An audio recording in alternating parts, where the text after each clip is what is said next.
Hello everyone, আসসালামু আলাইকুম।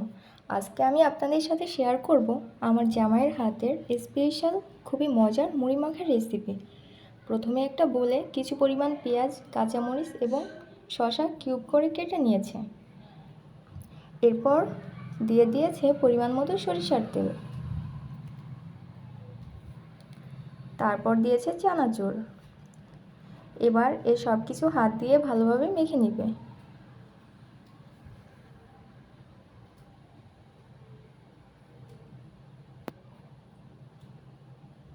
তারপর দিয়েছে পরিমাণ মতো মুড়ি।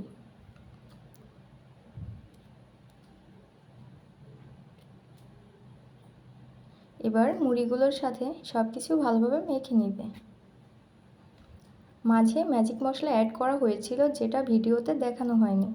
এই তো তৈরি হয়ে গেছে খুবই অল্প উপকরণে খুবই মজাদার মুড়ি মাখা রেসিপি। আপনারাও চাইলে ট্রাই করতে পারেন। আশা করি সবার অনেক ভালো লাগবে। সবাই ভালো থাকবে। আল্লাহ হাফেজ।